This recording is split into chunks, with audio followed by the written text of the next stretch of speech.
ఇష్టం లేదు అంటే ఇప్పుడు నేను ఇంకా వచ్చాను కాబట్టి కరాఖండికి చెప్పేస్తాను.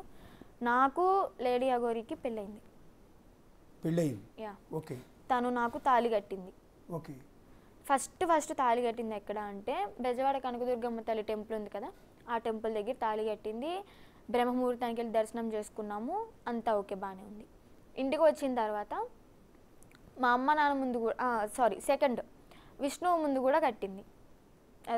తాళని చెప్పలేదు, ఒక తాయిత్తు అని చెప్పని ఓపెన్ అప్ అయిపోతుంది, నేను నిజం చెప్పేస్తాను. తాయిత్తు అని చెప్పని కట్టింది. తర్వాత సరదాగా నన్ను కూడా పెళ్లి చేసుకోవచ్చు కదా, నాకు కూడా కట్టొచ్చు కదా అని విష్ణు అంటే కట్టింది. అంటే పసుపు కొమ్మ అయ్యేసేం కట్టలేదు, నార్మల్ తాడి కట్టింది అంతే. దానికి విష్ణు నన్ను కూడా పెళ్లి చేసుకుంది అని చెప్పని అంటున్నాడు. సో అయితే ఇక్కడ మ్యాటర్ ఏంటంటే తను వెళ్ళిపోయింది, తాళి కట్టించుకున్నాము, పెళ్ళి అయిపోయింది, మాకు వెళ్ళిపోయింది. ఒక వారం మాకు మళ్ళీ వచ్చింది. వస్తే ఏం చేసిందంటే చెన్నై నుంచి నాకు ఒక గోల్డ్ చైన్ కొనుక్కొచ్చింది. చిన్నవి 2 మంగళసూత్రాలు, ఒక గోల్డ్ చైన్ కొనుక్కొచ్చింది. అది మా ఫ్యామిలీ అందరి ముందే చైన్ మెల్ల వేసింది. మా అన్నయ్య, మా నాన్న, మా అమ్మ ముగ్గురు ఉన్నారు. చైన్ మెల్ల వేసింది. ఇష్టం లేకపోతే మరి అప్పుడే ఆపొచ్చు కదా మా పేరెంట్స్కి. చక్కగా కట్టాము, ఆశీర్వాదం తీసుకున్నాము. కోడలి పిల్ల అని పిలుచుకున్నారు. ఇంట్లో అందరం ఒక ఫ్యామిలీలా కలిసిపోయాము. ఆమె వెళ్ళిపోయిన తర్వాత కూడా ఫోన్లు చేసి మా మమ్మీని ఏమని పిలుస్తుంది అంటే తను సుందరి అని పిలుస్తుంది. ఏంటి సుందరి ఏం చేస్తున్నావు అంటే, ఏంటి కోడలి పిల్ల తిన్నావా, ఎలా ఉన్నావు అని బాగోగులన్నీ బాగా తెలుసుకునేవాళ్ళం, మంచిగా ఉండేవాళ్ళం. మధ్యలో ఈ విష్ణుకి నచ్చలే అలాగా. తనకి క్లోజ్ అయిపోతున్నామని ఏమో కానీ, లేదా నేను అటు అట్రాక్ట్ అయిపోతున్నానో ఏ మైండ్తో థింక్ చేసాడో తెలియదు కానీ తనకి నచ్చలేదు. నచ్చకపోవడం వల్ల సో ఇంకా తన మీద లేనిపోని అన్నీ చెప్పడాలు అవి క్రియేట్ చేశాడు. మా మమ్మీ వాళ్ళకి బ్యాడ్గా చెప్పడం, లేదంటే మా మమ్మీ వాళ్ళకి ఇష్టమే, వాళ్ళ ముందే కదా నేను తాళి కట్టించుకుంది. వీడియోస్ కూడా ఉండాలి, మరి ఆమె దగ్గర ఉండాలి, ఉన్నాయో లేవో తెలీదు. అంటే మీరు ఇష్టపూర్వకంగానే అఘోరిని పెళ్లి చేసుకున్నారా? అవును. అంటే ఏంటి అంటే మీరు అనుకోవచ్చు ఒక అబ్బాయిని పెళ్లి చేసుకుంటే మంచి లైఫ్ ఉంటుంది కదా అని. నేనేంటంటే తన జెన్యూనిటీ నాకు నచ్చింది. తన అమ్మాయా అబ్బాయా అదర్సా అని నేను ఎప్పుడు థింక్ చేయలే. జెన్యూనిటీగా ఉంటే చాలు, నాకు ఒక తోడు ఉంటే చాలు. పిల్లలు అంటారా ఏదో ఒక అనాథాశ్రమంలో తెచ్చుకుని పెంచుకోవచ్చు, వాళ్ళకి లైఫ్ ఇచ్చినట్టే అవుతుంది. ఇంకా నాకు సెక్స్ అంటారు, సెక్స్ మెయిన్ కాదు నాకు, ఎప్పుడు నాకు సెక్స్ మీద ఇంట్రెస్టే లేదు. సో అలాగా తనకి ఒక లైఫ్ ఇచ్చినట్టు అవుతుంది, నేను కూడా తనకు తోడున్నట్టు ఉంటుంది, తను నాకు తోడున్నట్టు ఉంటుంది. ఓకే, మేమిద్దరం మనస్ఫూర్తిగా మా మనసులు కలిసాయి, మనస్ఫూర్తిగా ఇష్టపడ్డాము, పెళ్లి చేసుకున్నాము. వీళ్ళకి తెలుసు ఆల్రెడీ, అందరికీ మా ఫ్యామిలీ అందరికీ తెలుసు, విష్ణుకు కూడా తెలుసు.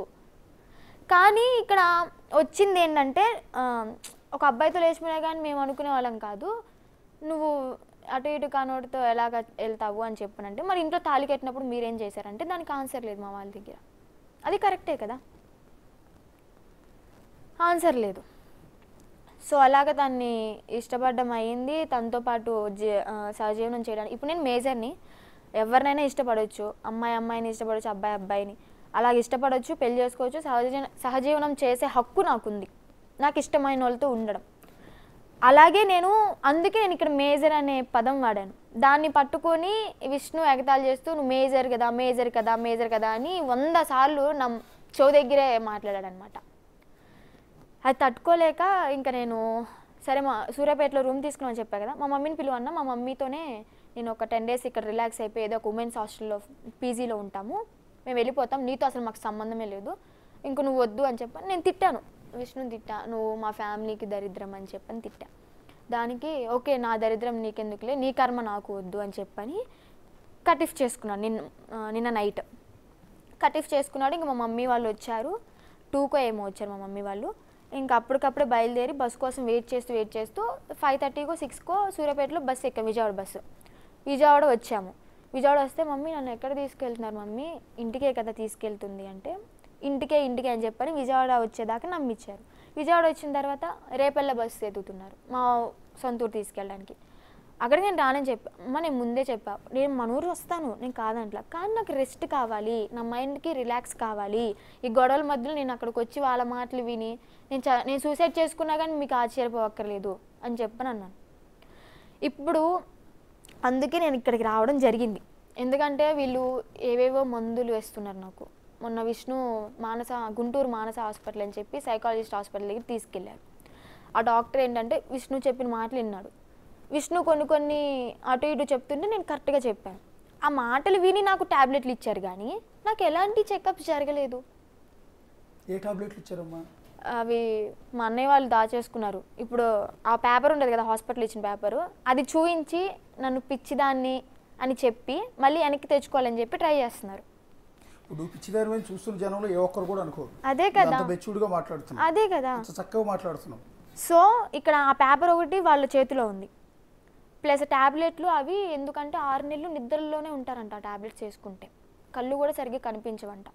అలాంటి ట్యాబ్లెట్స్ తీసుకున్నాడు విష్ణు. నాకు బేసిక్గా సైకాలజిస్ట్ దగ్గరికి వెళ్ళినప్పుడు చెకప్స్ మెయిన్ జరుగుతాయి, విపరీతమైన చెకప్ చేస్తారు, కౌన్సిలింగ్ చేస్తారు. ఒక 2-3 అవర్స్ అసలు నువ్వు ఎందుకు సఫర్ అవుతున్నావు, ఎందుకు టెన్షన్ పడుతున్నావు అని ఒక 2-3 గంటల టైం తీసుకుంటారు. అయ్యో అసలు మేము 10 minutes కూడా లేము డాక్టర్ దగ్గర. తర్వాత కూడా ఇచ్చే టాబ్లెట్స్ ఏంటంటే యాంగ్జైటీ తగ్గడానికి ఒక టాబ్లెట్ ఇస్తారు, రిలాక్స్ అవ్వడానికి, హ్యాపీగా ఎక్కువ నిద్రపోతే నువ్వు మరుసటి రోజు పిచ్చి ఆలోచనలు అధిక ఆలోచనలు రాకుండా ఉంటాయని నిద్ర పట్టడానికి టాబ్లెట్స్ ఇస్తారు.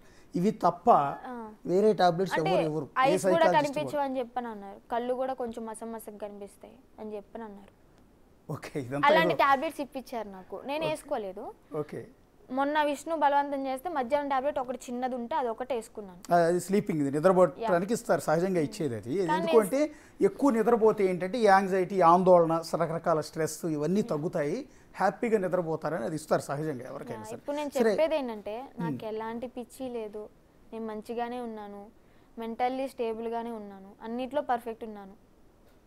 అది నేను నువ్వు బంగారు తల్లిలా ఉన్నావమ్మా. నువ్వు ఎక్కడ నీకు అలాంటిది ఉందంటే మేమే కాదు, ఇప్పుడు కొన్ని వేల మంది చూస్తున్నారమ్మా నిన్ను. చూస్తున్న ఏ ఒక్కరు కూడా నువ్వు నీలో ఇది కూడా లేదు, చాలా మెచ్యూర్డ్గా ఉన్నావు. బట్ ఏదో ఒక విషయంలో సఫర్ అవుతున్నావు అనేది నాకు కూడా అర్థమవుతుంది, చూస్తున్న జనానికి సఫర్ అవుతున్నావు అంటే అఘోరమ్మతోనే ఉండాలని నేను అనుకున్నప్పుడు, మీరు గుజరాత్ నుంచి తీసుకొచ్చేది అది ఫస్ట్ టైం అనుకుంటున్నారు, కానీ అంతకుముందు నేను వాళ్ళ ఇంట్లో కూడా ఉన్నాను. అఘోరమ్మతో కలిసి బెల్లంపల్లి వాళ్ళ ఫ్యామిలీ దగ్గరకు కూడా వెళ్ళాం. వాళ్ళ ఫ్యామిలీకి కూడా తెలిసి మేము మ్యారేజ్ చేస్తామని. వాళ్ళు మంచిగా ఓకే ఒకరికొకరు తోడుండన్నమ్మ, నీకు తోడుంటుంది కదా అని చెప్పని దీవించారు. అక్కడ ఉంటే అక్కడ సిగ్నల్స్ ఉండవు, నేను ఫోన్ లిఫ్ట్ చేయాలని చెప్పి విష్ణు అక్కడ బెల్లంపల్లి వాళ్ళ ఇంటి దగ్గరికి వచ్చేసి నన్ను లాక్కెళ్ళాడు. లాక్కెళ్ళిపోయినప్పుడు రైల్వే స్టేషన్లో ఒక వీడియో నేను ఏదో మంత్రాలు చదువుతున్నట్టు, అది అప్పుడుదే. అది ఫస్ట్. ఈ గుజరాత్కి వెళ్ళింది సెకండ్.